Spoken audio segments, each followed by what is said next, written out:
Good morning.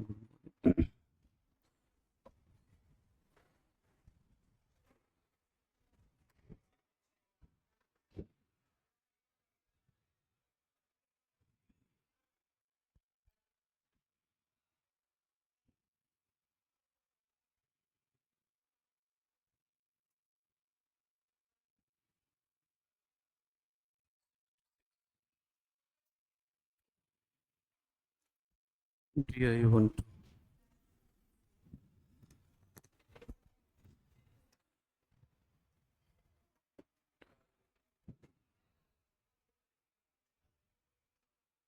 66 आपका topic चल रहा था chapter 7, that is management and administration.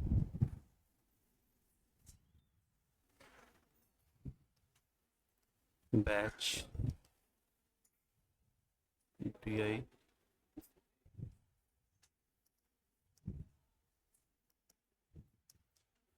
1 and 2।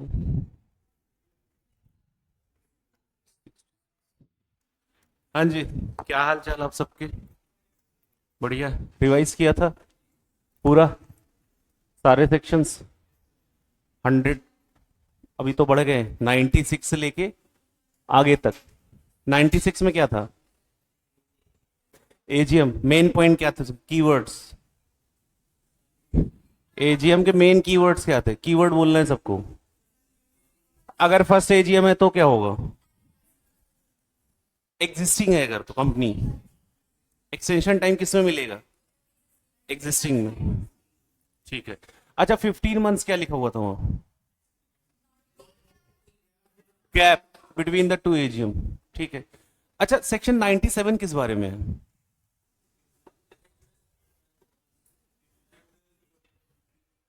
अगर एजीएम नहीं बुला पाते तो कौन बुलाएगा फिर? AGM tribunal बुलाएगा। क्लियर? 98 उसी से रिलेटेड, बस नाम चेंज हो जाएगा वहां पे।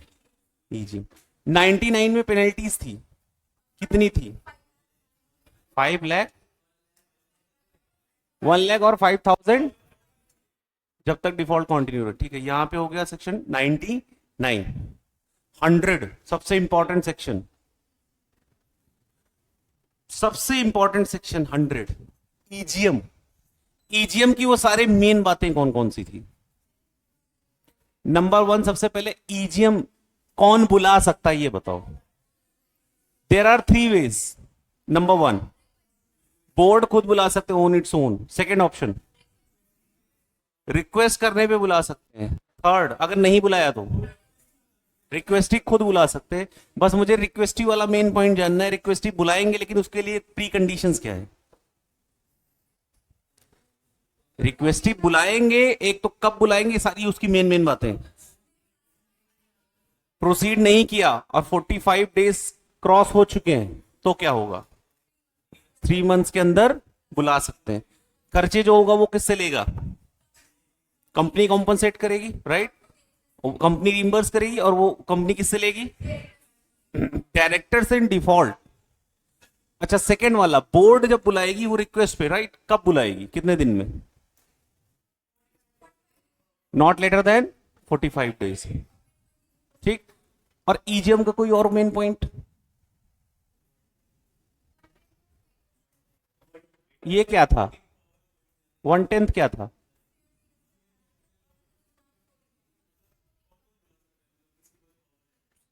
एलिजिबिलिटी किसकी है? क्लियर? अच्छा, और ईजीएम के कोई पॉइंट्स?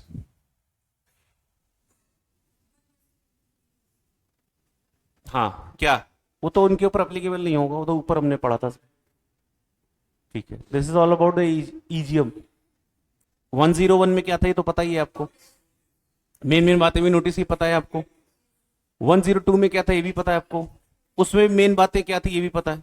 अच्छा, पूरे एक्सप्लेनेटरी स्टेटमेंट में अगर आपको दो बातें मेन निकालनी हो तो दो बातें कौन सी हैं जिससे पेपर में क्वेश्चन बन सकता है? और बाकी जनरल बातें उसमें। स्टेक एक थी, स्टेक।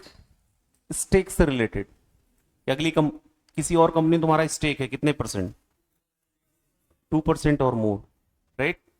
सबसे मेन लाइन यही थी। स्पेशल बिजनेस अगर ट्रांजेक्ट कर रहे हैं तो जाएगा। Section 103, one of the most important section, quorum.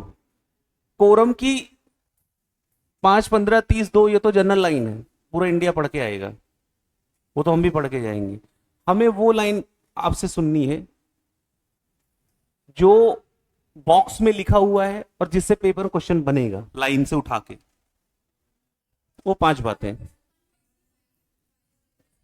Body corporate representation, but उसमें एक कंडीशन है भैया, फिजिकली तो 2 होने चाहिए, गुड, टिक।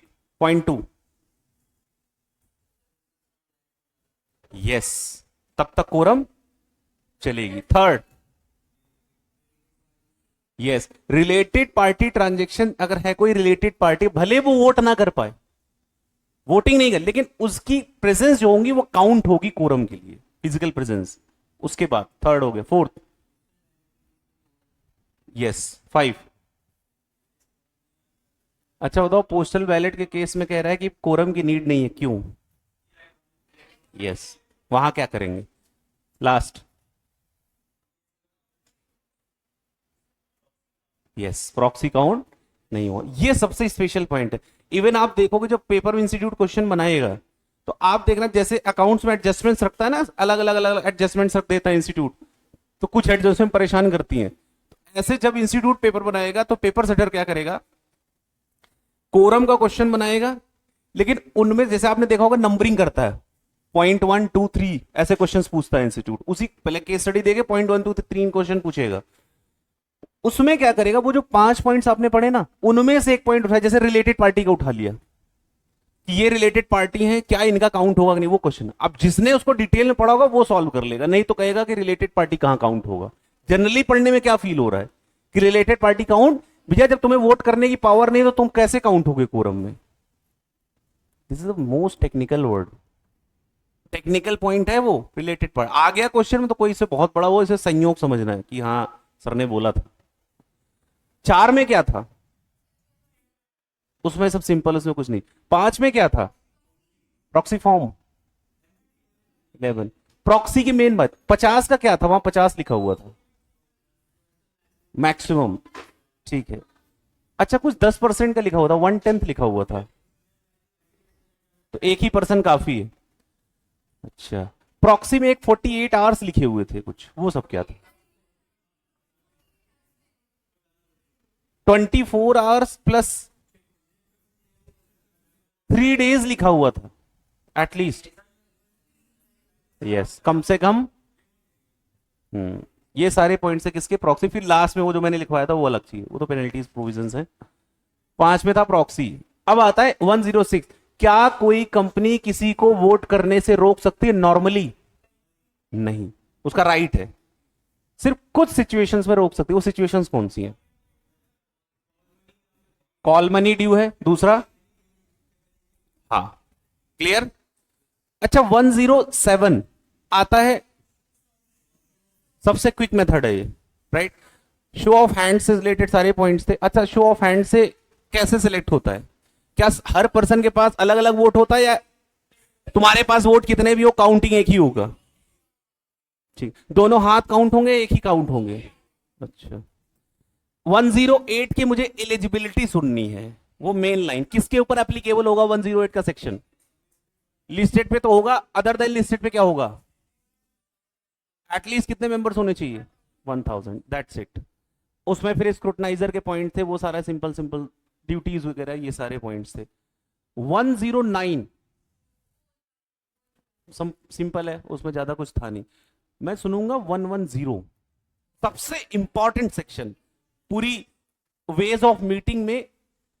7, 8, 9, 10 में 10 सबसे इंपॉर्टेंट, टॉप रैंकिंग है ये। जब आप पढ़ाई भी करोगे टॉप रैंकिंग सबसे पहले पढ़ोगे, सबसे पहले पढ़ोगे 110, इस ऑर्डर में पढ़ाई करोगे। फिर पढ़ोगे आप 108, और लास्ट में क्या पढ़ोगे? 107 plus 109। This is the way, ऐसे करोगे धमाल मचा दोगे पेपर में आप।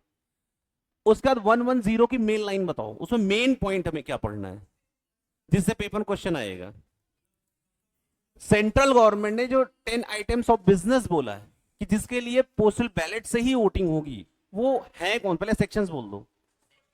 43 टिक, 48 टिक, 68 टिक, 151 टिक, 180 टिक, लास्ट टिक।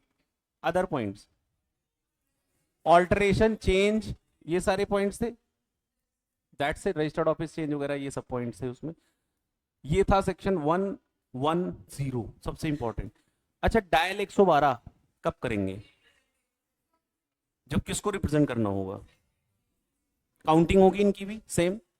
अच्छा, इसका पड़ोसी सेक्शन 113, सेम बात है, बस वहां पे कौन आ जाएगा? कॉर्पोरेट या क्रेडिटर की तरफ से कोई रिप्रेजेंटेशन दे रहा है तो वो काउंट हो जाएगा। That's it. ये क्लियर हो गया सबका? इसमें कोई दिक्कत? 96 से लेके पूरा आपने देखा सेक्शन। अच्छा, 114 भी ले लो साथ में। ऑर्डिनरी रेजोल्यूशन, स्पेशल, दोनों में डिफरेंस क्या है? हाँ, और उसमें 75%। अच्छा, एक क्वेश्चन है इसमें, मोशन और रेजोल्यूशन में क्या डिफरेंस है? एक लाइन में बताओ। क्या जरूरी है हर मोशन रेजोल्यूशन बन जाए? जैसे आप हर मोशन रेजोल्यूशन नहीं बनता, जैसे हर सोची हुई बात हकीकत नहीं बयां करती, हकीकत नहीं बनती जीवन में। जैसे हर पर्सन न्यू ईयर जब आता है तो सोचता मैं ये कर दूंगा वो कर दूंगा, लेकिन क्या वो रेजोल्यूशन में बन पाता क्या रियल वाला? जैसे तुमने भी सीए की प्रिपरेशन शुरू की होगी, शुरू में एकदम पागल हो गए होगे कि 2-4 दिन के लिए ये कर देंगे वो कर देंगे, पेपर आने तो दो एक बार। और जैसे 1 महीना बीता होगा या 1.5 मंथ्स के बाद या 2 मंथ्स के बाद, धीरे धीरे ना आपने नोटिस किया होगा कुछ ना कुछ चीजें ऐसी होती हैं कि हमें थोड़ा सा इधर उधर कर देती हैं। यही तो जीवन का असली खेल है। जीवन का खेल ही यही है, वरना हर बंदा कुछ भी कर सकता है इस दुनिया में। मतलब ऊपर वाले की बनाई हुई चीजें कभी बेकार नहीं होती, यूनिक चीजें बनाता है वो, ये ध्यान रखना आप। लेकिन वो आपको डाइवर्ट जरूर करता, वही आपको बनाएगा और वही आपको चैलेंजेस दे देगा, डाइवर्ट कर देगा कि आप कर ही ना पाओ। क्यों? क्योंकि उसको पता है कि सबको मैं प्रॉब्लम दूंगा, सबको चैलेंज दूंगा, इनमें से कुछ ही लोग कर पाएंगे। तो इसलिए अब आपने देखा हो जितने लोग बैठे हो सबके साथ कुछ ना कुछ हुआ होगा, चाहे मतलब पढ़ने किस रीजन कुछ भी हो सकता है। और ये आना है, कोई आप नए नहीं हो कि आपके साथ ही हो रहा है ये सत्य है, बहुत दिन से हो रहा है, हर टाइम पे होता है। आप किसी भी स्टूडेंट से पूछोगे, हाँ 2-3 स्टूडेंट्स को छोड़ के, 2-3% को छोड़ के, लेकिन जो स्कोर करते हैं जब आप उनसे पूछोगे कि भाई ये बताओ तुम्हारे 6 महीने लाइफ में कभी कोई प्रॉब्लम नहीं आई, तो पूरी लिस्ट गिना देगा। अगर लिस्ट बनाना पे आएगा कहेगा ये सब बहुत प्रॉब्लम्स हुई थी, लेकिन वो बोलेगा मेरा फोकस प्रॉब्लम पे नहीं था, मेरा फोकस सॉल्यूशंस पे था। कि मुझे पता था कि कोई मर गया है तो फिर मर गया, उसको मैं जिंदा नहीं कर सकता, बस उसकी आत्मा की शांति के लिए, रूह की शांति के लिए बस प्रार्थना कर लूंगा ऊपर वाले से, मैं पढ़ाई पे ध्यान दूंगा उसके बाद। जैसे अभी कुछ अटेम्प्ट पहले एक लड़की के फादर की डेथ हो गई रात में हार्ट अटैक से 2 बजे, और उस लड़की का सी इंटर का पेपर स्टार्ट हो, सी इंटर का पेपर स्टार्ट था, उसी रात में ही फादर की डेथ। अब सोचो क्या माहौल रहा होगा उस घर में, मतलब क्या ही मातम का माहौल रहा होगा पूरे घर में। और सबने कहा, जितने रिश्तेदार थे घर में, मम्मी उम्मी सबके, बेटा पेपर क्या ही दोगे, रिलैक्स कर लो, मतलब क्या ही दोगे पेपर देने जाने, माहौल ही नहीं है सर। अच्छा, कोई बुरा भी ना मानता अगर वो पेपर नहीं देती, तो आपको लगता कोई कहता है ऐसी बात कि पेपर तूने क्यों नहीं दिया, तूने गलत किया? कोई नहीं बोलता, ये बहुत बढ़िया एक्सक्यूज बन सकता था। और ये नॉर्मल है, किसी का डेथ हो जाए फादर उधर की तो कौन पेपर देने जाएगा, जनरली तो यही होता है ना। जब उसको बोला गया कि पेपर मत दो, थोड़ी देर उसने सोचा और उसने पूछा, बस एक ही सवाल पूछा अपनी मम्मी से, मम्मी अगर पापा जिंदा होते आज तो क्या वो मुझे ये कहते कि पेपर देने मत जा बेटा, तूने जो पढ़ाई की तैयारी की, पेपर देने मत जा? उसने कहा पापा ने जो ख्वाब देखा था वो मुकम्मल करूंगी, वो मैं रियलिटी में कन्वर्ट करूंगी। पेपर देने गई वो। अब देखो the kind of will power, आप कहते हो ना चैलेंजेस आते नहीं आते, अभी बोला, अभी देखो इससे बड़ा चैलेंज है कुछ क्या, कि डेड बॉडी घर में है, बंदा पेपर देने जा रहा है, एग्जाम भी क्रैक कर दिया उसने। विल पावर बहुत बड़ी चीज है। मैं तो यहां तक मानता हूं कि जैसे आप पढ़ाई कर रहे हो, लेकिन बस इतना होना चाहिए कि जैसे जितनी देर पढ़ाई करो उतना सॉलिड करो, मतलब उसमें फिर आपकी बेवफाई नहीं होनी चाहिए। जो मोहब्बत होनी चाहिए वो अपनी बुक से वो ऐसी होनी चाहिए कि मतलब बुक भी कहेगी वाह, इसने मुझे 2 घंटे का टाइम दिया लेकिन ढंग से दिया। ये एक चीज अगर तुम सिर्फ इतना ही सीख लोगे, सीए, मैं ये नहीं कह रहा हूं सीए बहुत इजी है, मैं ये भी नहीं कहूंगा सीए बहुत टफ है। विल पावर मांगता है आपकी, कंसिस्टेंसी मांगता है। अब जैसे देखो ये आप ऐसे रिवाइज कर रहे हो, खटाखट आप बोलते चले जा रहे हो, अब ये अभी आपके ब्रेन में सेट हो जाएगा। लेकिन अगर जैसे आपने घर पे इसको पढ़ा ही नहीं, छोड़ दिया पेपर तक और ये सब, तो ये चैप्टर आपका फेवरेट बन ही नहीं पाएगा। और जो कि मेजोरिटी ऑफ क्वेश्चन इससे आएंगे, मतलब 10 नंबर तो, मतलब मैं बहुत मिनिमम बता रहा हूं मैं, किस्मत अच्छी रही तो जैसे पिछले अटेम्प्ट में 20 से 25 ऐसे भी हो सकता, लेकिन 10 नंबर तो आप मिनिमम मान के चलो कि ऑडिटर का चैप्टर और ये चैप्टर किसी बंदे का सॉलिड हो जाए, मतलब रिवाइज कर कर कर कर करके सॉलिड बना लिया अपना, तो बस हो गया उसका काम, गया लॉ में एग्जम्पशन। कंडीशन पार्ट बी भी अच्छा हुआ होना चाहिए, एलएलपी से लेके वो चैप्टर्स। स्कोर हाई 60+ तो जाने ही जाने, उसको कोई रोक ही नहीं पाएगा, क्योंकि जो छोटे मोटे चैप्टर वो उड़ा देगा, उसमें डिविडेंड एंड ऑल ये सब चैप्टर उड़ा देगा वो। यहां वीकनेस होती है स्टूडेंट्स की, एक ये चैप्टर वीक होता है, और एक चैप्टर आपने पढ़ा था, बहुत डिटेल में पढ़ा था, उसमें आपको सबको तो याद था वैसे, chapter number 9 accounts of the companies, याद आ रहा है वो 129 से लेके पूरी जर्नी, वो पूरा financial statement signature and all वो सब, एक वो चैप्टर, ये 2 चैप्टर बच्चों के वीक रहते हैं जनरली। और इंस्टीट्यूट इतना चालाक कि वो क्वेश्चन भी इन 2 से जरूर पूछता है। इवन अब इस बार का भी अटेम्प्ट उठा के देख लेना, इस बार के अटेम्प्ट को और इन दोनों चैप्टर को जोड़ के वेटेज कितनी है, इन 3 चैप्टर की वेटेज कितनी है, कम से कम 35 से 40 नंबर, 100 में से नहीं, 70 में से, वो सॉरी, पार्ट बी भी तो कवर होगा, पार्ट ए का पोर्शन बताओ सिर्फ कितना पूछा जाए, 56 ना, 56 में 35 मार्क्स, 56 में 35 मार्क्स, 100 में नहीं, क्योंकि उधर तो पार्ट भी है, 35। आप वेटेज देखो, समझदारों को इशारा ही काफी। मैं ये नहीं करूं पढ़ना नहीं है, सारे चैप्टर छोड़ के चले जाना, नहीं, थोड़ा प्रेफरेंस ऑर्डर सेट करके पढ़ना है आपको। मतलब 60+ अगर जाना है आपको लॉ के पेपर में, 60 आपकी मार्कशीट पे दिखेगा भैया, कि आराम से आपके पेपर दे के आओगे, कहोगे सर 60 तो हो चुके हैं, अब ये नहीं पता 70 जाएगा, 80 जाएगा, नहीं जाएगा, लेकिन ये कंफर्म 60 में छू रहा हूं। बट ये ध्यान रखना, जो करके जाओ वो सॉलिड करो, लेकिन मतलब उसमें ये क्वेश्चन नहीं, बल्कि ये होना चाहिए ये तो कहीं बुक में है ही नहीं ऐसे बोल रहा है पेपर पढ़ के। जैसे कोरम का क्वेश्चन आया तो तुरंत क्वेश्चन पढ़ते ही सेट कर लेना है, अच्छा ये तो वाली लाइन से क्वेश्चन पूछ लिया, ऐसे दीज काइंड ऑफ प्रिपरेशंस। अब ये पूरे आपने कवर कर लिए। इसमें एक बहुत इंपॉर्टेंट प्रोविजन है जो कल मैंने नहीं कराया था, वो आज कराऊंगा, और इसको क्लास में ही लॉक कर लेना है हमें। ये था प्रोविजन रिलेटेड, अगर एक कोई लिस्टेड कंपनी है, अब मान लो लिस्टेड कंपनी की एजीएम हुई, अब ध्यान से सुनना, ये प्रोविजन डेडिकेट सेक्शन 121, अगर मान लो कोई कंपनी है, और कंपनी कौन सी, लिस्टेड कंपनी, अच्छा ये बताओ लिस्टेड कंपनी के कंप्लायंसेस ज्यादा होते होंगे या अनलिस्टेड के? अच्छा, लिस्टेड कंपनी के ऊपर इतने कंप्लायंसेस लॉ मेकर्स या गवर्नमेंट क्यों रखना चाहती है? यस, क्योंकि उसमें क्या जुड़ा हुआ है भैया, पब्लिक इंटरेस्ट जुड़ा हुआ है। जब पब्लिक इंटरेस्ट जुड़ा हुआ है तो उसमें गवर्नमेंट उसमें इंटरफेरेंस ज्यादा करेगी।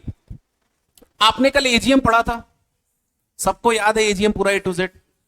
अच्छा देखो, बस सेक्शन 121 एक बात बोल रहा है कि अगर मान लो एजीएम हुई है listed company, this provision, this section is dedicated to listed companies, only listed companies. किसके लिए है ये देखो, ये सेक्शन 121 लिस्टेड कंपनीज के लिए, कि मतलब आज कोई लिस्टेड कंपनी है, उसकी एजीएम हुई, तो उसके बाद उसकी कंप्लायंसेस क्या होंगी, वो अपनी रिपोर्ट किसको सबमिट करेगी, कैसे करेगी, कितने दिन में करेगी, उस रिपोर्ट में क्या लिखा होगा, दैट इज।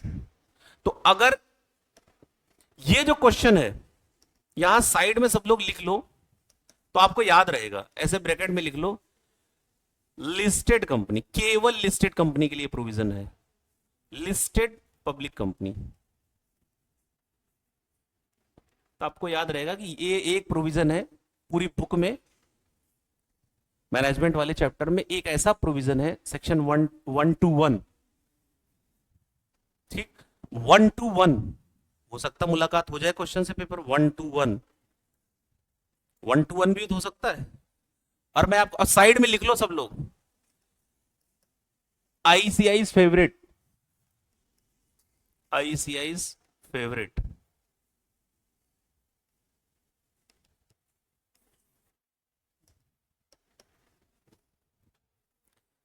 क्लास में इसको कर लेना है, कोई बहुत टफ नहीं है, एकदम इजी है, कुछ है नहीं इसमें, बस हाँ जहां जहां से क्वेश्चन बनेगा वो मैं आपको बताऊंगा कि ये क्वेश्चन एरिया है।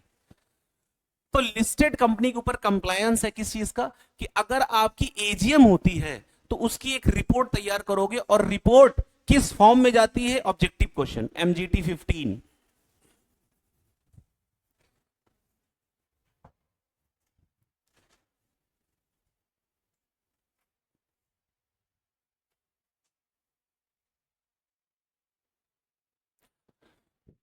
कह रहा है every listed public company shall prepare a report on each annual general meeting. जितनी भी जनरल मीटिंग हुई है उसकी रिपोर्ट तैयार करेगा, और रिपोर्ट किस फॉर्म में तैयार होगी, एमजीटी 15। और ये रिपोर्ट हम फाइल किसको करेंगे, रजिस्ट्रार को। किसको फाइल करेंगे, रजिस्ट्रार को। अगेन ऑब्जेक्टिव का क्वेश्चन, कितने दिन में फाइल करेंगे, 30 डेज। वो 30 डेज काउंट कहां से होंगे, conclusion of the AGM. Clear. जैसे आज एजीएम कंक्लूड हो गई, अब 30 दिन के अंदर हमारी कंप्लायंस रिक्वायरमेंट क्या है, कि एज अ लिस्टेड कंपनी हमारी ये ड्यूटी है कि एमजीटी 15 में आरओसी के पास रिपोर्ट ऑन एजीएम हम सबमिट करेंगे। क्लियर। अब कितने दिन में करेंगे, 30 डेज में। ये ऑब्जेक्टिव, ये जितना ऊपर पड़ा ये ऑब्जेक्टिव टाइप के क्वेश्चन में आता है। क्लियर रहेगा। कहीं कभी क्वेश्चन पूछ ले, कोई केस स्टडी बना के इंस्टीट्यूट कोई ऑब्जेक्टिव क्वेश्चन बना रहा, उसी में पूछ ले कि ये जो लिस्टेड कंपनी है इसको जो अपनी रिपोर्ट सबमिट करनी है वो कौन से फॉर्म में सबमिट करेगी। ये ध्यान रखना, कितने दिन में करेगी, किसको, ये सब जनरल पॉइंट्स है, ये आते हैं उसमें ऑब्जेक्टिव में। अब उसके आता है कुछ points. Report shell prepared in the following manner. Report तैयार कैसे होगी, सबसे पहले जो भी कंपनी की मिनट्स हैं, पहले तो समझ लो मिनट्स, अभी आएगा बहुत डिटेल पढ़ाऊंगा उसको। मिनट्स का मतलब क्या, मैंने पहले बताया, ब्रीफिंग अगर करूं उसकी, summary of a meeting, meeting की समरी, जो भी मीटिंग्स होती है उसकी समरी फॉर्म में उसको तैयार करके फ्यूचर एविडेंस के लिए उसको रख लेना, उसको बोलते हैं क्या, मिनट्स। सेक्शन 118 आगे है, वो पढ़ेंगे इसको हम। तो कह रहा है कि रिपोर्ट अंडर दिस सेक्शन, मतलब report of listed company shall prepared in addition to minutes of the general, मतलब मिनट्स तो तैयार करोगे ही तुम, मिनट्स के अलावा ये भी तैयार करोगे।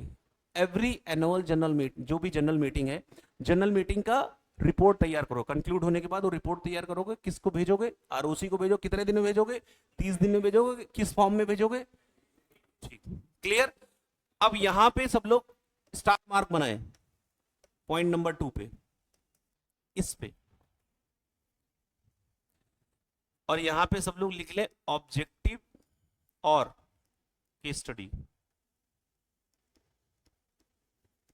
क्वेश्चन आता है कि इस पे सिग्नेचर किसके होंगे, क्वेश्चन एरिया, इस पे साइन किसके होंगे। Report of annual general meeting जो हम सबमिट करें उसे साइन कौन करेगा, साइन करना रिस्पॉन्सिबिलिटी कौन लेगा उसकी। देखो, shall be signed by and dated chairman of the meeting, option दिया उसके बाद लॉ में करने। In case inability to sign, अगर मान लो चेयरमैन साइन नहीं कर पा रहा है, एक बच्चा कह रहा क्यों नहीं कर पाएगा, अरे भैया चेयरमैन का मान लो इंडिया में उस समय है ही नहीं, वो कहीं बाहर चला गया है, कोई रीजंस ऐसे आ गए, अनअवॉइडेबल रीजंस हैं, तो ऐसा भी हो सकता है कोई साइन नहीं कर पाएगा फिर, या डेथ हो जाए, ऐसा कोई सिचुएशन बन जाए। तो कह रहा chairman of the meeting sign करेगा, अगर वो साइन करने के लायक नहीं है, इनएबिलिटी टू साइन, अब सेकेंड ऑप्शन लॉ मेकर ने किसको दिया, इमरजेंसी सिचुएशंस में any two directors of the company, company के कोई भी दो डायरेक्टर्स, और उनमें से एक कौन होना चाहिए, एमडी, अगर है तो उस कंपनी में, नहीं है तो दो डायरेक्टर साइन कर दें। और ये क्या लिखा हुआ है, ये क्या लिखा हुआ है, and company secretary of the company. Clear हो गया, स्टार मार्क बना लिया ऑब्जेक्टिव क्वेश्चन के एंगल से, कि जो रिपोर्ट जाएगी जनरल मीटिंग की, लिस्टेड कंपनी जिसको भेजेगी, जो फॉर्म नंबर एमजीटी 15 में जाएगा, उस पे सिग्नेचर किससे होंगे, पहला प्रेफरेंस चेयरमैन, अगर चेयरमैन की इनएबिलिटी है, वो नहीं कर पा रहा है साइन, तो any two directors and one of हुम शैल बी, इफ एनी, अगर है तो, एंड कंपनी सेक्रेटरी उस कंपनी का। क्लियर हो गया, क्वेश्चन एरिया है, नहीं बनाओगे नहीं लिखोगे फिर मुझसे मत कहना। और मैं अभी बता रहा हूं डंके की चोट पे, अभी मई का पेपर देख लेना तुम, मई अटेम्प्ट होने वाला है ना अभी मई में, दूर मत जाओ, सितंबर तुम्हारा बहुत दूर है, अभी मई में देखो पूरा पेपर इसी में से आ जाएगा, जो तुम टिक लिख रहे हो ना साइड में, मैच करना वहां जाके, नहीं अब सारा थोड़ी मई में आ जाएगा, क्योंकि मैंने हर प्रोविजन के मेन मेन पॉइंट से फोकस किया है कि ये क्वेश्चन एरिया है, लर्निंग एरिया है, तो अब पूरा पूछ भी कैसे पाएगा इंस्टीट्यूट, मजबूरी है, और उसमें से कुछ आएगा सितंबर में, जो मई में बच गया वो खींचेगा कहां, सितंबर में। अब आ जाओ, अभी इंस्टीट्यूट ने थोड़ा सा डायरेक्ट क्वेश्चन पूछना बंद कर दिया है, मतलब डायरेक्ट क्वेश्चन कंपनी लॉ से पूछना बंद कर दिया इंस्टीट्यूट ने, बट केस स्टडी बना के पूछ सकता है उसी क्वेश्चन को। कैसे, कि ये जो रिपोर्ट आप तैयार कर रहे हो किस पे, सेक्शन 121 में रिपोर्ट ऑफ एजीएम जो आप तैयार कर रहे हो, उसमें क्या क्या डिटेल्स आप लिख के दोगे रिपोर्ट में, समझ में आ रहा है, ये जो आप report on annual general meeting आप तैयार करके दे रहे हो, इसमें हम क्या क्या बातें लिख के भेजेंगे। आपने अभी बोला ना एमजीटी 15 में ये हम आरओसी को भेजने जा रहे हैं, तो लॉ कह रहा है उसमें लिख के क्या भेजोगे, कंटेंट क्या क्या होंगे उसमें, क्या क्या लिख के में भेजना है, ये क्वेश्चन है पहला। ये जनरल पॉइंट है, सबको याद हो जाता है ये। देखो किस डेट पे डे में को मीटिंग हुई थी, किस डेट को हुई थी, कौन से टाइम पे हुई थी, वेन्यू क्या था एजीएम का, ये भी इन्फॉर्म करेंगे, ठीक। दूसरा, चेयरमैन कौन था, ये भी इन्फॉर्म करेंगे, उसमें लिखेंगे एमजीटी 15 में। कितने नंबर ऑफ मेंबर्स ने अटेंड की मीटिंग, जनरल पॉइंट्स हैं, जल्दी याद होते हैं। क्या कोरम कंफर्म हुई थी कि नहीं हुई थी,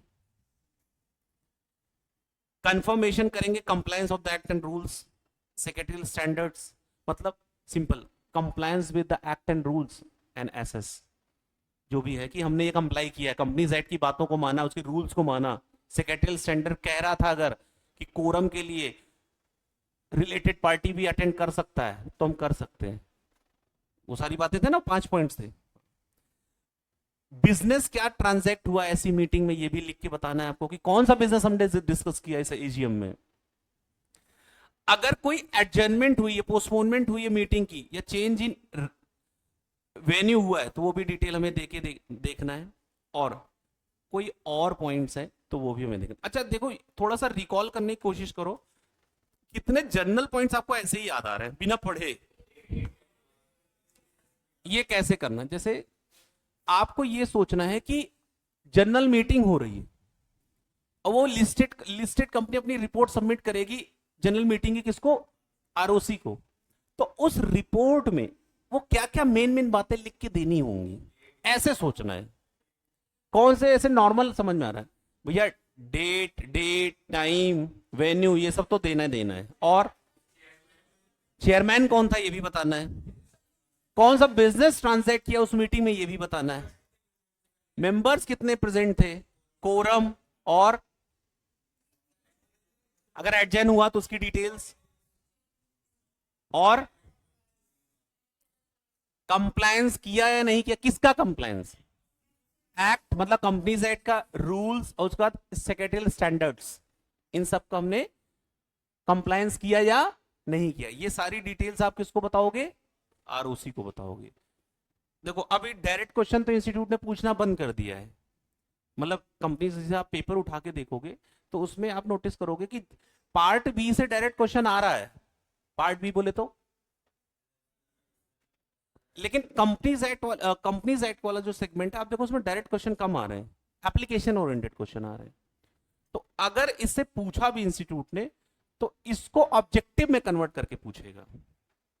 कैसे पूछेगा, अब उसमें दिखाएगा कि ये रिपोर्ट ऑफ एजीएम है, कंपनी ने सबमिट किया एमजीटी 15, अब फिर पूछेगा इसी से रिलेटेड ऑब्जेक्टिव बना के नीचे पूछ लेगा, बताओ इसमें कौन सी बात इंक्लूड नहीं होगी।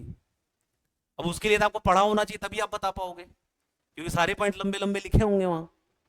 आप भी कहोगे कि ऑब्जेक्टिव इतना बड़ा लिखा जाता है, लेकिन रहेगा कितना इजी। क्लियर। अब उसके बाद बस मेन पॉइंट्स हो गए, अब कुछ बातें बची हुई हैं इसमें जनरल, बस पेनल्टीज। अगर लिस्टेड कंपनी है, रिपोर्ट बोल रहे हैं कि आरओसी को सबमिट कर देना जनरल मीटिंग की, फिर भी आपने सबमिट नहीं किया, तो अब क्या होगा देखो। If the company fails to provide the report within 30 days, ऊपर हमने पढ़ा था conclusion of the AGM, the company shall be liable to penalty कितना, 1 लाख रुपीज, और उस अगर कोई कॉन्टिन्यूइंग फेलियर है फर्दर पेनल्टी 5,000। एक बच्चा कह रहा है सर कुछ मुझे याद आ रहा है कहीं की penalty, 5,000 per day after first day default में मैक्सिमम कितना हो सकता है, 5 लाख। कितना जा सकता है, 500, हाँ 500, 5,000 तो याद आ रहा है वही पुराना वाला। कितना जाएगा, लाइबल टू पेनल्टी 1 लाख, और कॉन्टिन्यूइंग डिफॉल्ट है तो 500 per day, subject to maximum कितना जाएगा, ये 5 लाख रुपए जा सकता है। ये किसके ऊपर है, ये कंपनी के ऊपर है, ये है किसके ऊपर, कंपनी के ऊपर। आप लोगों के ऊपर कितना लगेगा, every officer of the company who is in default shall be liable to penalty कितना, not less than 25,000, right. And in case continuing failure है तो 500 सेम टू सेम है, बस इसमें थोड़ा सा रियायत दे दी गई है क्योंकि भैया इंडिविजुअल कहां से इतना पैसा लाएगा, 1 लाख रुपए। समझ में आ रहा है क्या, क्लियर। नाउ अब आपकी ड्यूटी है सेक्शन 1 to 1 को चार्ट फॉर्मेट में बना के मुझे दिखाओगे। कैसे बनेगा सर, क्या पहले तो मैं क्वेश्चन पूछ रहा हूं, क्या सेक्शन 1 to 1 को चार्ट में कन्वर्ट किया जा सकता है या असंभव है, या इजी है। मैं एक हेडिंग बता दे रहा हूं, एक हेडिंग बनेगी पेनल्टी की लास्ट वाली, ठीक है, बाकी की आप बना के कंसाइज में उसको शो करके दिखाओ। 1 to 1 मोस्ट इंपॉर्टेंट क्वेश्चन।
बना लिया सबने?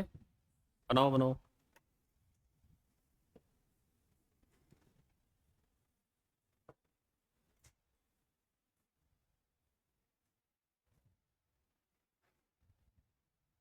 पूरी बुक लिखना पॉसिबल तो नहीं है। एज ए स्टूडेंट आप लोग अगर देखोगे, एक क्वेरी रहती है कि सर पूरी बुक लिखना तो पॉसिबल है नहीं, अटेम्प्ट आ जाएगा उतने में।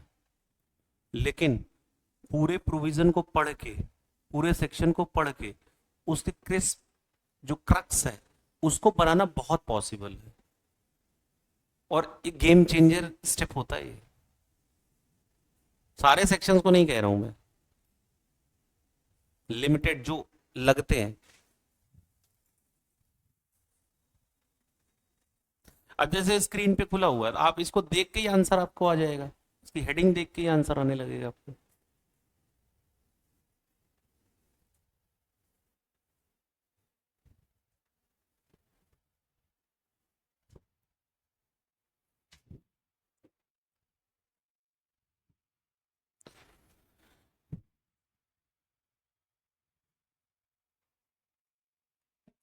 बना लो जल्दी।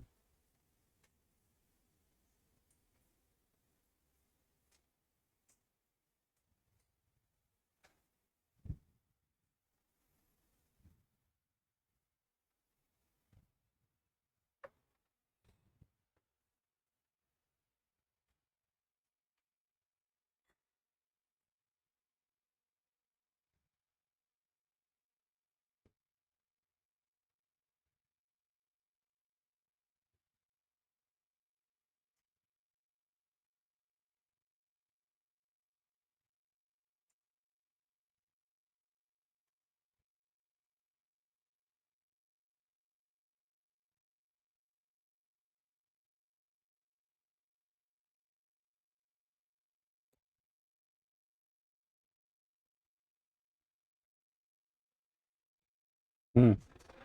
इसका मतलब ये है कि जैसे जो मिनट्स होती हैं, जो समरी ऑफ अ मीटिंग है, जो भी आप मीटिंग करोगे उसकी एक समरी तैयार हो जाएगी। वो फ्यूचर एविडेंसेस के लिए कंपनी को मैंडेटरी है अंडर सेक्शन 118 में रखने के लिए, कि फ्यूचर में वो आपको रखना पड़ेगा एविडेंस के रूप में, मेंटेन करना पड़ेगा हर कंपनी को। तो इसका मतलब ये नहीं कि वो समरी आप मेंटेन कर रहे हो मिनट्स में, आपके पास एविडेंस के रूप में है, वो रहेगी, वो ठीक है, फिर भी आप उसके अलावा ये भी सबमिट करोगे गवर्नमेंट को। ये खाली लिस्टेड कंपनी के लिए स्पेशल प्रोविजन है। हाँ, क्योंकि उसमें पब्लिक इंटरेस्ट इन्वॉल्व होता है, तो गवर्नमेंट के राडार पे ज्यादा तेजी से ये होते हैं। आपने नोटिस किया होगा, एक बहुत सारी लिस्टेड कंपनी इंडिया में जब कुछ गलत हुआ है तो बहुत सारी लोगों की जिंदगी चली गई। बहुत सारी कंपनीज हैं, बहुत सारी कंपनीज ऐसी हैं कि जिनको कंप्लायंसेस ठीक नहीं थे, या अंदर फ्रॉड चल रहा था, और जिसकी वजह से कई लोगों की, कई इन्वेस्टर्स की जान चली गई। सत्यम नाम सुना आपने? सत्यम स्कैम, बहुत सारे लोगों की जान गई थी उस समय, जो इन्वेस्टर्स थे, जिन्होंने बेचारों ने अपना पैसा लगाया था। तो गवर्नमेंट बहुत स्ट्रिक्ट है लिस्टेड कंपनी के लिए, तो कंप्लायंसेस भर भर के है, उनको नहीं छोड़ती। छोड़ेगी तो किसी को नहीं, बट लिस्टेड को ज्यादा आशीर्वाद प्राप्त है। उसमें 1956 था। अब जो कई सारे लैकुनास थे पुराने एक्ट में, जो क्लियर नहीं थे, उसको 2013 ने वो प्रैक्टिसेस को कर्व करने के लिए 2013 ले गया। Transparency on whistle blower concept जैसे आया हमारे पास, बहुत नए नए कॉन्सेप्ट्स लाए गए। इसीलिए 2013 की जरूरत पड़ी, कि जितने तो सेक्शन नहीं उससे ज्यादा तो अमेंडमेंट थी उसमें, कि पुराना हो गया था ना, 1956 मॉडल था वो, 1956 मॉडल था ना। तो अभी 2000 प्लस का जमाना चल रहा था, अपडेटेड नहीं था, तो अपडेट किया गवर्नमेंट का, इसको चेंज करो, इतनी अमेंडमेंट लाने से बेटर है क्या, चेंज ही कर दो। अब वो सारी चीजें इसमें लेके आए, इवन जेल तक भेजने का प्रोविजन लेके आए। याद हो गया क्या क्लास में, या घर जाके याद करने के विचार है आपका? घर पे मैं बिलीव नहीं करता हूँ, मैं यही बिलीव करता हूँ। यहां याद हो गया क्या सबको? अब मैं हटा रहा हूं, अब बताना कितने लोगों को दिख रहा है। अभी क्या पूरा चार्ट सबको दिख रहा है क्या? अगर आपसे कोई पूछे सेक्शन 121, 121, सेक्शन 121, कि पहली हेडिंग क्या होगी, एप्लीकेबिलिटी। पहली एप्लीकेबिलिटी किस पे एप्लीकेबल होगा, listed company, listed public companies, ठीक है। Second heading time, form and to whom, किसको भेजोगे, कब, फॉर्म,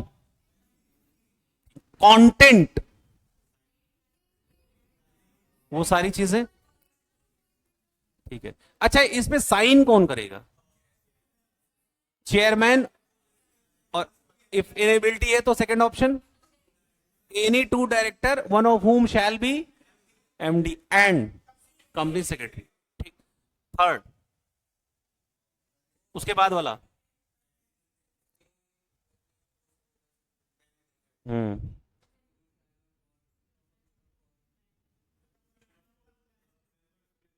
हाँ, वो सारे पॉइंट्स जो मीटिंग से रिलेटेड, और लास्ट में आ जाएगा आपका पेनल्टीज।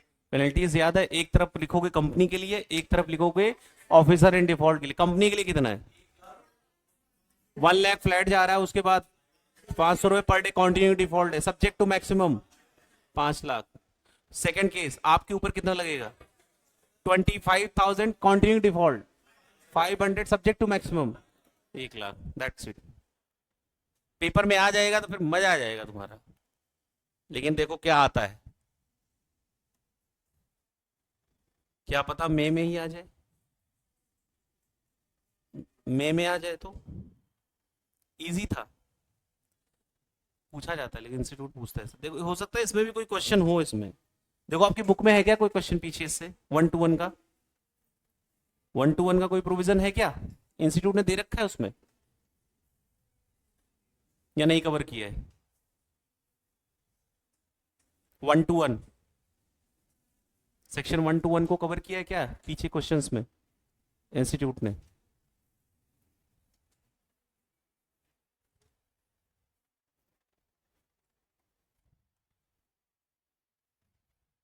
है है कौन सा क्वेश्चन है,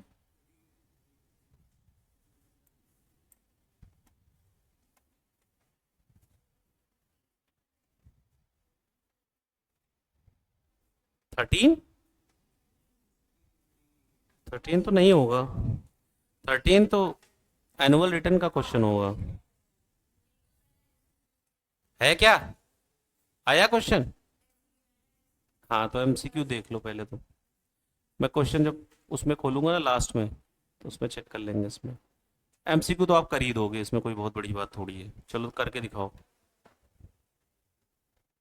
देख रहे हो एमसीक्यू कितना देखने में बड़ा लग रहा है, लेकिन है इजी। हाँ, एक बताओ, आई किस वो होना ही था उसको,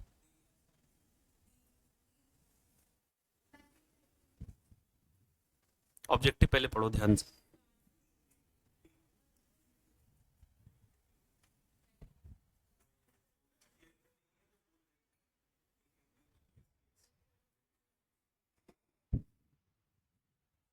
कौन सा अप्रोप्रिएट आंसर होगा,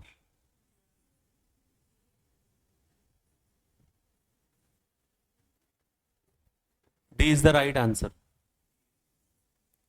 अब आपने कहा 1 to 1, ठीक है, 1 to 1, 1 to 1,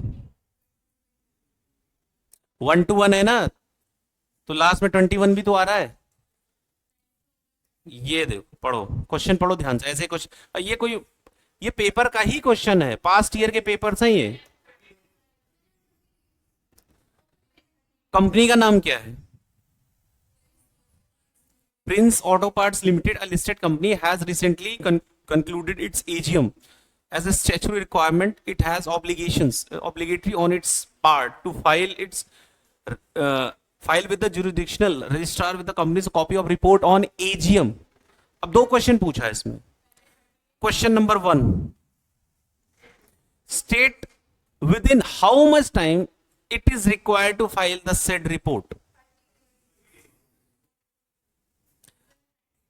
दूसरा, अब ध्यान से सुनना, अब इसमें तो बस टाइम पूछा क्वेश्चन में,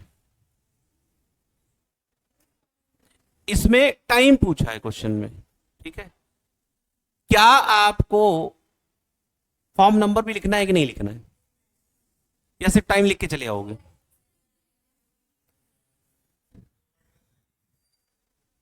आपको फॉर्म नंबर भी लिखना है। टाइम का क्वेश्चन है, मैं मान लिया आपसे, लेकिन जब वो अपना सजेस्टेड बनाएगा ना, तो उसमें फॉर्म भी दिखाएगा और आरओसी को भी दिखाएगा। आप प्रॉपर लाइन छापने में क्या जा रहा है आपका? एक लाइन थोड़ा ज्यादा ही लिख दो, क्या लिखने पे तो नंबर कम देता है, ज्यादा लिख दो कम से कम। समझ में आ रहा है? तो सिर्फ ये नहीं, टाइम, टाइम के साथ फॉर्म भी बता दो, कौन से फॉर्म में, किस टाइम में, और किसको देगा। दैट्स इट, खत्म कहानी। सेकंड में क्लियर? अगर यही क्वेश्चन नाम बदल के आ जाएगा तो कैसा रहेगा? बस इसमें एक चीज और ऐड हो जाए, बस कंटेंट क्या क्या होगा। वो कंपनी का नाम लिख के फिर पूछेगा कि इसमें और क्या क्या कंटेंट जा सकता है। अगर ऐसा क्वेश्चन आ गया तो इसे मात्र एक संयोग समझना, ये मत बोलना कि ये तो पहले ही हमें पता था। क्लियर? सेक्शन 1 to 1 एकदम लॉक हो गया? ठीक है, बस अब इंतजार है किसका? पेपर का। अब आते हैं रेजोल्यूशंस वाले पॉइंट को, जो हमने कल किया था। छोड़ कहां दिया था? किया था ना कुछ पॉइंट्स, ये देखो ना, ये आपने कंप्लीट नहीं किया, ये तो किया था कल। अब इसमें कुछ पॉइंट्स हैं जो हमने अभी करना है। सबसे इंपॉर्टेंट, ऑल्दो कि मुझे इसको कनेक्ट करके पढ़ाना चाहिए था, मीटिंग से मैं पढ़ा रहा था, मैंने जानबूझ के नहीं कनेक्ट किया क्योंकि आप कंफ्यूजन में ना पड़ जाओ, इसीलिए मैंने कहा इसको अलग से पढ़ा दूंगा। 116। अब आप साइड में सब लोग लिखेंगे रीड विद। आप लोग कैसे, क्योंकि आज पढ़ लोगे तो फिर जब आप रिवाइज करोगे तो ऐसे ही करोगे। लिखो read with, read with meetings.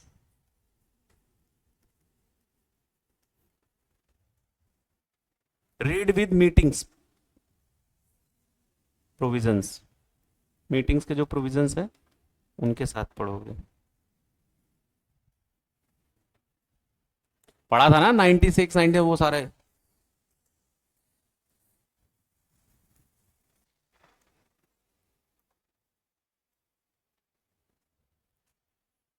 अब इधर ध्यान से एक क्वेश्चन पूछ रहा हूं, देखता हूं कौन समझ पाता, कौन बता पाता है जल्दी से। हमने पढ़ा था कि अगर कोई मीटिंग है, कोई जनरल मीटिंग हम बुला रहे हैं, राइट, तो ड्यू टू अगर कोरम प्रेजेंट नहीं हुई तो वो क्या हो जाती है? अभी कनेक्ट करके पढ़ो। हमने पढ़ा था कि अगर एजीएम है, पहले एजीएम बोल रहा हूं मैं, एजीएम है और वो due to want of quorum adjourn हो गई, कोरम प्रेजेंट नहीं हुई 30 मिनट के अंदर, ये आपने पढ़ा था कि एक्सटेंड हो जाएगी। ठीक है, मैं मान लिया आपकी बात कि आज एजीएम आपने बुलाई और कोरम की वजह से वो क्या हो गई? एडजर्न हो गई। एजीएम एडजर्न हो जाती, पढ़ा था आपने।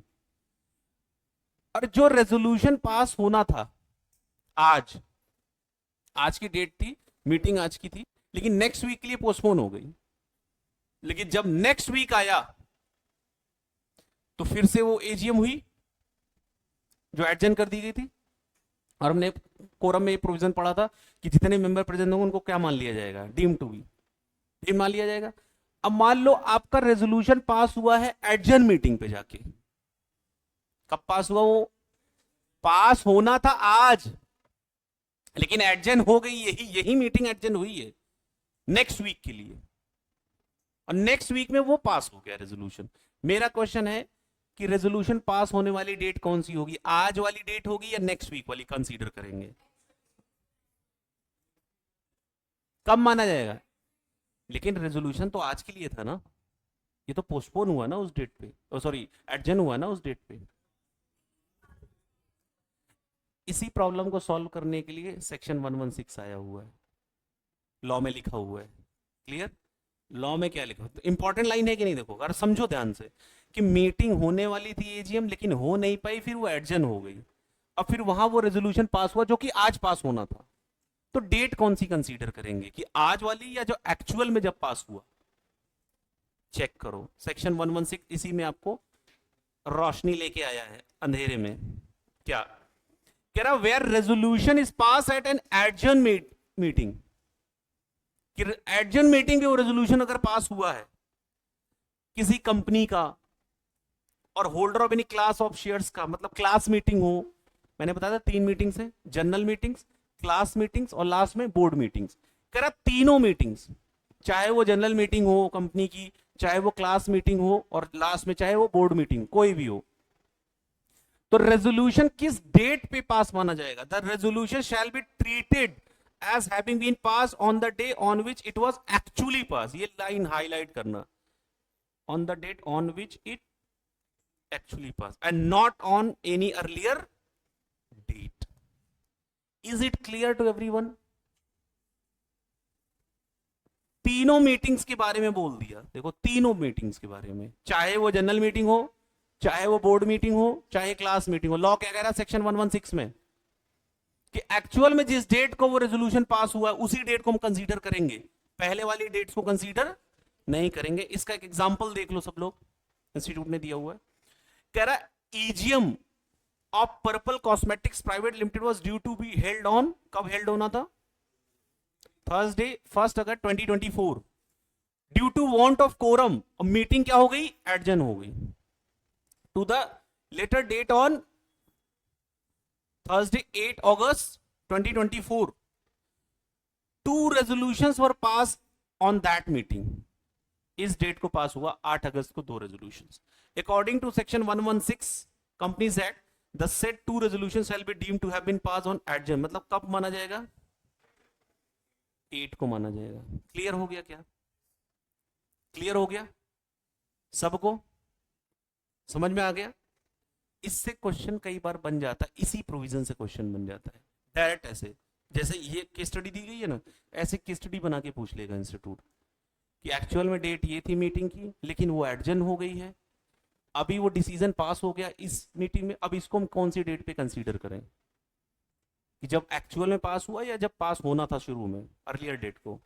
जब एक्चुअल, ये याद, कीवर्ड ये याद रखना, जब एक्चुअल पास हुआ हो तभी हम कंसीडर करेंगे उसको। ये कौन सा सेक्शन बोल रहा है? 116। क्या क्लियर हो गया क्या? 116 एकदम। एक्चुअल में जब आप रिवाइज करोगे तो कैसे करोगे रिवाइज इसको? मैंने तभी इसको कनेक्ट करके पढ़ाया था कि अभी आपको बता दिया हूं। जैसे आप एजीएम ईजीएम वाला प्रोविजन पढ़ोगे ना, सेक्शन 96 से 100 तक पढ़ लोगे, उसके बाद डायरेक्ट फिर कौन सा सेक्शन पढ़ोगे? कायदे से चाहे सेक्शन 96 पढ़ो चाहे 100 पढ़ो, ये दोनों सेक्शंस पढ़ा आपने पहले 96, क्योंकि 97, 98, 99 कुछ नहीं है उसमें, कुछ नहीं है, वो ट्रिब्यूनल के बारे में है और पेनल्टीज है, वो कोई रिलेवेंट नहीं है। मेन सेक्शन हमारे लिए इंपॉर्टेंट 96, 100। आपने 96 पढ़ा, उसके बाद इधर आपने पढ़ लिया 100। देखो मैं तरीका बता रहा हूं, डेडलीस्ट कॉम्बिनेशन। एजीएम पढ़ा, ईजीएम पढ़ा, उसका सीधा कहां पे आ गए? क्लियर? और उसके बाद यहां से सीधा जंप मारी आपने सेक्शन 121 पे। किस पे मारा? क्योंकि उसमें भी रिपोर्ट देने की बात कर रहा है, जनरल मीटिंग की रिपोर्ट देने की बात कर रहा है। This is the deadliest way of linking method of learning. जैसे कई बंदों को देखते हो, एक तो तुम्हारे सामने ही खड़ा है कि जिसको पूरी की पूरी बुक याद हो जाए, मतलब कॉमा सेमी कॉलन तक। मैं ऐसे ही करता था, पहले मैं प्लेन पढ़ता था, पहले पूरा पढ़ लेता था, फिर क्योंकि जब आप स्मार्ट वर्क कब कर पाते हो? पहले सिंसियर वर्क तो करना पड़ेगा ना, hard work, direct smart work हो जाता है। पहले सिंसियर एफर्ट करते हैं, फिर उसमें से हमें वेज मिलते हैं, तरीके मिलते हैं कि इसको अगर मैं ऐसे करके करूंगा तो शॉर्टकट हो जाएगा थोड़ा। आपने भी देखा होगा, आपके साथ भी होता है। ऐसे जब करोगे तो पूरा ऐसे लॉक कर दोगे, पूरा प्रोविजन ही लॉक हो जाएगा। अब कोई सेक्शन पूछेगा तो आप लाइन से बता दोगे, बट जब आप लिंकिंग मेथड से बताना शुरू करो, उसके होश उड़ जाएंगे। यहां से ये पे जाओ, फिर ये जाओ, फिर ये पढ़ो, फिर ये पढ़ो, ऐसे ऐसे ऐसे। उससे हमारा माइंड क्या करता है? उस इंफॉर्मेशन को लॉक कर लेता है, क्योंकि कनेक्टेड है चीजें, क्योंकि कनेक्टेड है चीजें, तो याद रहता है। क्लियर हो गया सेक्शन 116? चलो ये भी अच्छा है।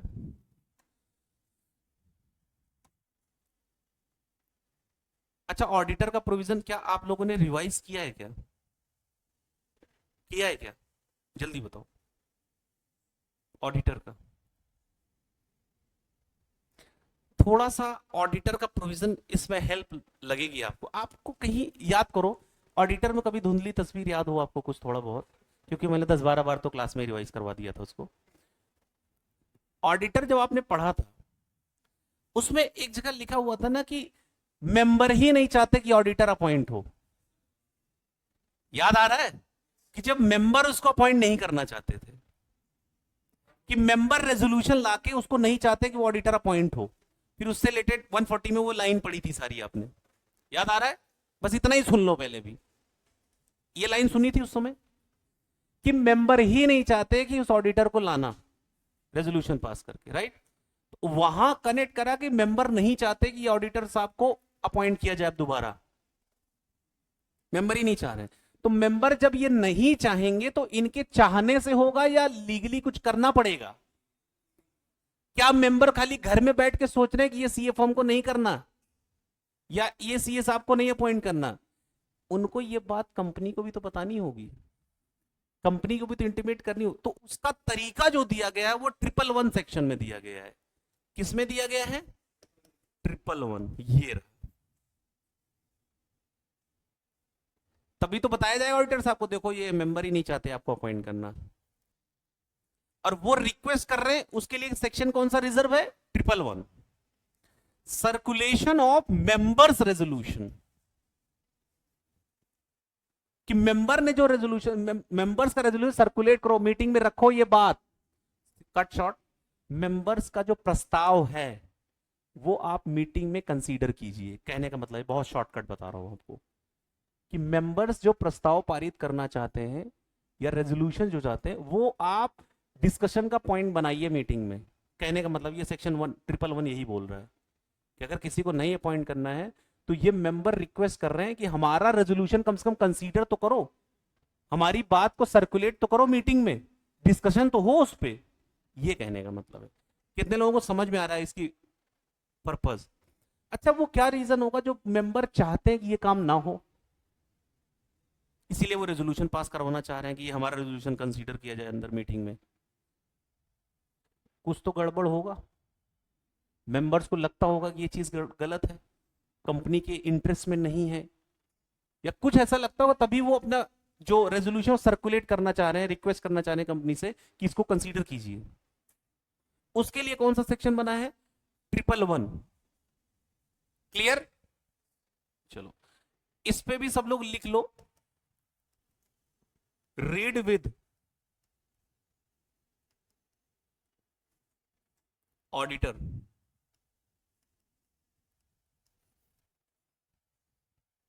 Read with auditor chapter 10। उसमें जब पढ़ा था आपने, याद है कि वो ऑडिटर अपनी बात रखना चाहता था, रिप्रेजेंटेशन देना चाहता था कि मुझे क्यों निकाला जा रहा है, क्या ऐसी कमी हो गई, वो सारी चीजें।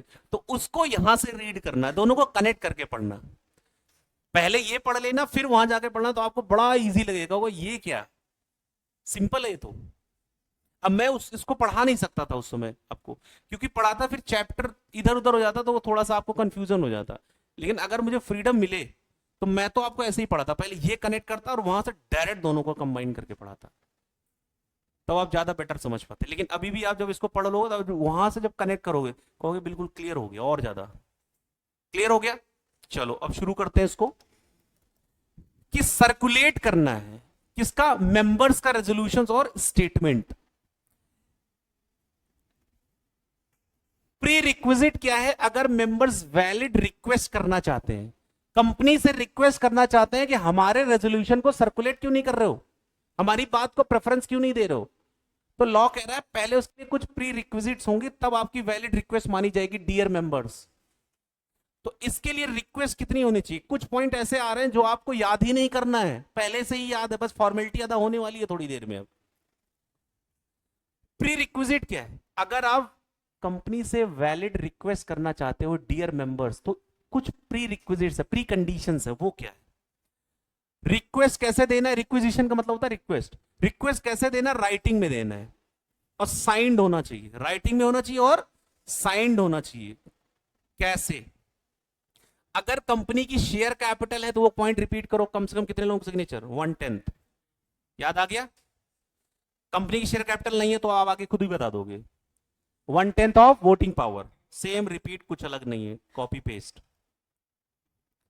क्या ये क्लियर हो गया क्या कि पहली प्री कंडीशन क्या है? मैं अगर अगर मेंबर हूं, मैं अपने रेजोल्यूशन को सर्कुलेट करवाना चाहता हूं, तो लॉ कह रहा है कुछ प्री कंडीशंस पूरी कर देना।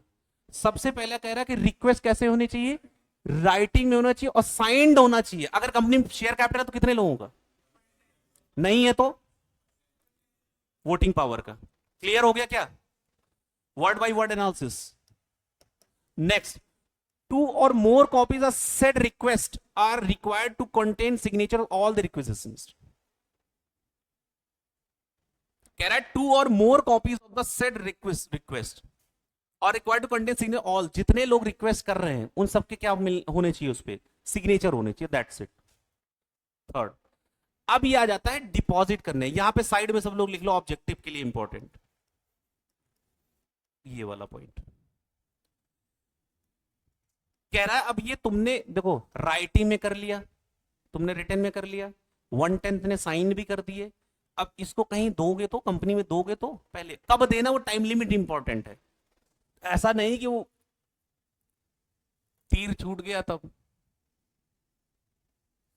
सुनो, ये जो रिक्वेस्ट है डिपॉजिट करना आपको registered office of the company not less than 6 week, not less than, important है ऑब्जेक्टिव के लिए, not less than 6 week before the meeting in the case of requisition request requiring notice of resolution. कम से कम कितने सप्ताह पहले देना है? नॉट लेस देन 6 वीक को आप ऐसे भी कह सकते हो कि एटलीस्ट 6 वीक, कम से कम 6 वीक पहले आपको बता देना है कंपनी को। Clear? In case other resolutions, एक तो है रिक्वायरिंग नोटिस ऑफ रेजोल्यूशंस, कई रेजोल्यूशंस होते हैं जिसपे स्पेशल नोटिस आपको रिक्वायर होती है, और कोई और अगर रेजोल्यूशन नॉर्मल दूसरा कोई रेजोल्यूशन है, उस केस में आपको कितने में? Not less then 2 weeks before the meeting. 2 point है, आप देखो, एक है 2 हफ्ते पहले बताना है, एक है कह रहा है 6 वीक पहले बताना है। लेकिन कौन सा रेजोल्यूशन, ध्यान से देखना, अगर ये रिक्वेस्ट है ऐसे रेजोल्यूशन से रिलेटेड जिसमें नोटिस ऑफ रेजोल्यूशन देना पड़ता है, रिक्वायरिंग नोटिस ऑफ रेजोल्यूशन, वो अलग है। और एक अगर नॉर्मल कोई रेजोल्यूशन है तो उनके लिए 2 वीक्स का टाइम है। लेकिन अगर कोई स्पेशल नोटिस वाला केस है, जैसे ये आगे अभी केस आप पढ़ोगे इसको, ये देखो ना, ये देखो, ये है ना, ये सेक्शन जो 6 वीक की बात हो रही है, 6 वीक की बात हो रही है, वो इसकी बात हो रही है, इसकी बात हो रही है। अब बात को यहां कनेक्ट कर रहा हूं क्योंकि इसको मैं फिर इसके बाद ही पढ़ाऊंगा अगली क्लास में। अभी के लिए इतना समझो कि जैसे अगर ये रेजोल्यूशंस पास करवाने हैं आपको तो 6 हफ्ते पहले बता देना। बहुत सिंपल कर रहा हूं कि अगर ये अभी जो मैं बताने वाला हूं इसको डिटेल पढ़ाऊंगा कि ये रेजोल्यूशन तुम्हें पास करना जिसके लिए स्पेशल नोटिस देनी होती है तो 6 हफ्ते, इसके अलावा कोई रेजोल्यूशन है तो 2 हफ्ते। अब देखो ये स्पेशल नोटिस किसमें जाएगा, जो आपने 6 हफ्ते वाली बात कही है ना, कि अगर कोई ऑडिटर को अपॉइंट करना है रिटायरिंग ऑडिटर की जगह, या ऑडिटर को रीअपॉइंट नहीं करना चाहते हो, आप कह रहे हो कि अब उसको रीअपॉइंट नहीं, अभी उसके पास एलिजिबिलिटी है, वो सीए फर्म 2 टर्म के लिए अपॉइंट हो सकती है। हमने पढ़ा था ना कि सीए फर्म कितने टर्म के लिए अपॉइंट हो सकती है, तो लॉफुली 2 टर्म जा सकती है वो। अभी 1 टर्म पूरा किया, अगले टर्म हम चाहते ही नहीं उसको, तो स्पेशल नोटिस देना पड़ेगा। थर्ड, डायरेक्टर को रिमूव कर रहे हो उसकी एक्सपायरी से पहले बेचारे के, इधर किसी और पर्सन को डायरेक्टर अपॉइंट करना चाहते हो किसी और के प्लेस पे, जिसको रिमूव कर दिया तुमने, तो इन सब केसेस के लिए कौन सी नोटिस जाएगी? इसको तो हम पढ़ेंगे बहुत डिटेल में, लेकिन अभी के लिए ताकि वो प्रोविजन आप समझ पाओ, तो जनरली कौन से पॉइंट देखो, आप देखो ध्यान से, ऑडिटर और डायरेक्टर की बातें घूम रही हैं घूम फिर के। अगर इन सबको बाहर निकालना है, आपको रीअपॉइंट नहीं करना है, तो आपको कौन सा नोटिस देना पड़ेगा? स्पेशल नोटिस सेक्शन 115 का। और 115 वाले जो स्पेशल नोटिस के केसेस है उसके लिए कम से कम कितने दिन पहले बता देना है? 6 वीक। उसके अलावा कोई केस है तो 2 केसेस। समझ में आ रहा है क्या? Is it clear to everyone? अब ये मैं लाइन से आगे नहीं बढ़ूंगा जब तक कि मुझे ये पूरी क्लास ये नहीं बोल देगी कि सर ये एकदम समझ में आ गया, मुझे ये क्लियर हो गया। पॉइंट नंबर सी क्लियर है। ये 6 वीक किसके लिए है? कुछ नहीं, बोलो सेक्शन 115 के लिए। किसके लिए है? सेक्शन 115 में स्पेशल केसेस दिए गए हैं, जैसे ऑडिटर का रीअपॉइंटमेंट, रिमूवल, या डायरेक्टर की रीअपॉइंटमेंट या रिमूवल, राइट। इसके लिए रिक्वेस्ट कर रहे हो कंपनी के भैया इनको तो हमें अपॉइंट ही नहीं करना, ऐसी कोई सिचुएशन, उसके लिए 6 हफ्ते पहले बता देना कंपनी। उसके अलावा कोई केस है तो 2 वीक्स। क्लियर। आप देखो कौन से केस के लिए लॉ मेकर ने बहुत बोला कि पहले और पहले बताओ हमें। एक में 6 वीक पहले बोल रहा है, एक में क्या बोल रहा है? 2 वीक। इसका मतलब कौन सा ज्यादा इंपॉर्टेंट मैटर है कंपनी के लिए? स्पेशल नोटिस वाला। इसीलिए ज्यादा टाइम दे रहा है कि बहुत पहले बता दो, क्योंकि आप ऑडिटर को रीअपॉइंट करना नहीं करना है, डायरेक्टर इंपॉर्टेंट बात है कंपनी के एंगल से। क्लियर है ये। अब आगे आता है sum reasonably sufficient to meet the expense in giving effect to proposing resolution deposited। कुछ खर्चे होंगे, कुछ अमाउंट होंगे, वो आपको भेजना पड़ेगा। No payment is made but unconditional offer made to pay the money.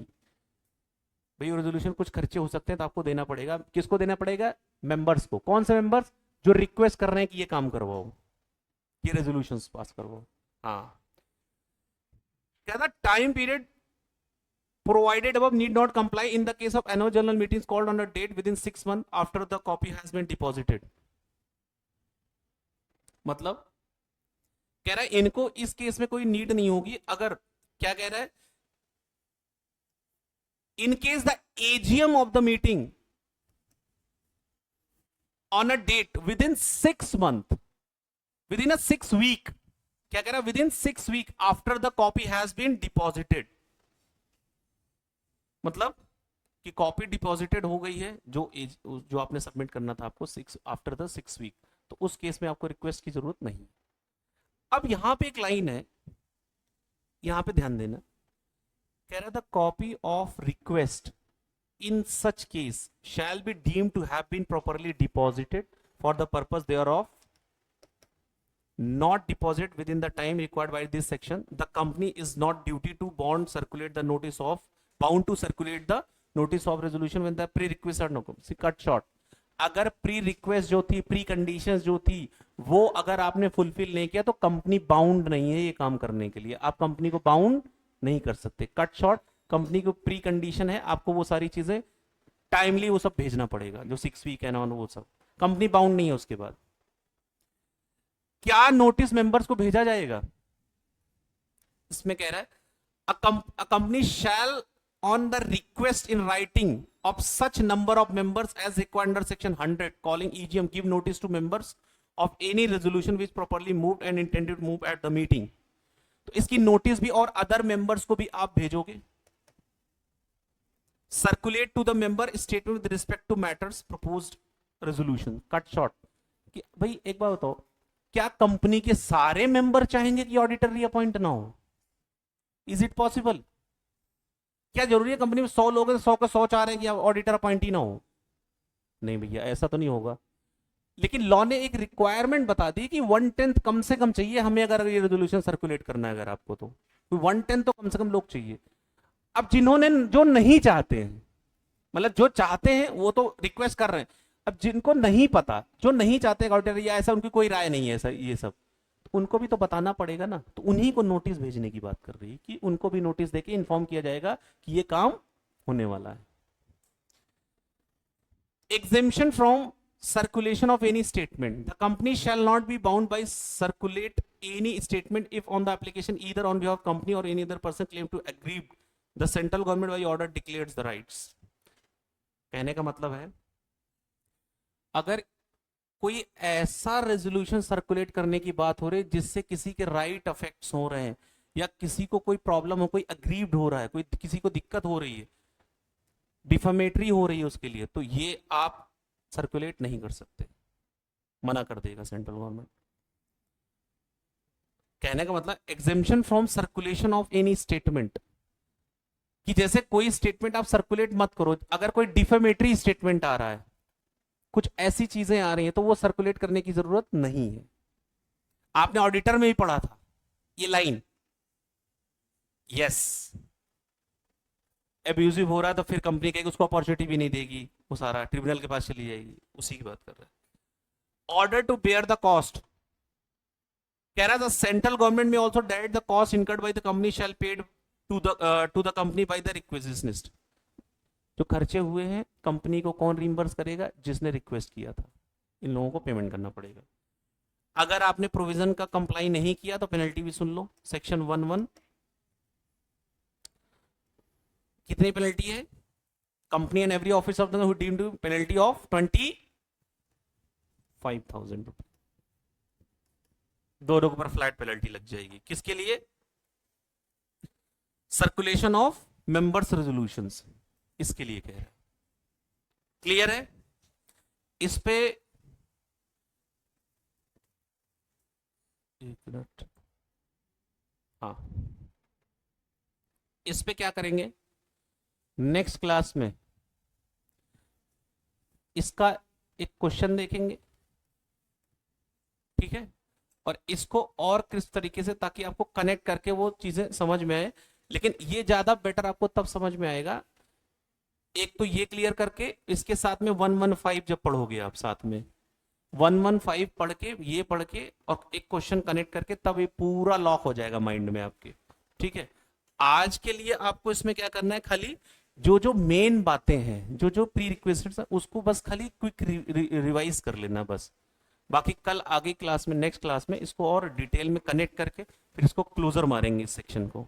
एक ये सेक्शन 111 और एक 115, ये दो सेक्शन से बहुत क्वेश्चन पूछा जाता है, स्पेशली 115। इस अटेम्प्ट में भी उसी से क्वेश्चन आया था।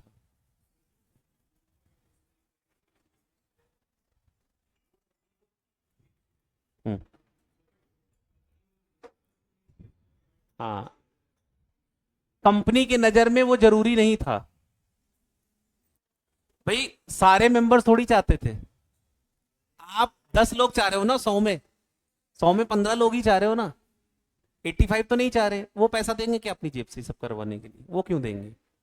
आपको ज्यादा वो है तो आप लोग करो, आप खर्चा करो, करवाओ, रेजोल्यूशन अपना पास करो, जो खर्चे होंगे उनको कॉम्पनसेट करो। क्लियर हो गया?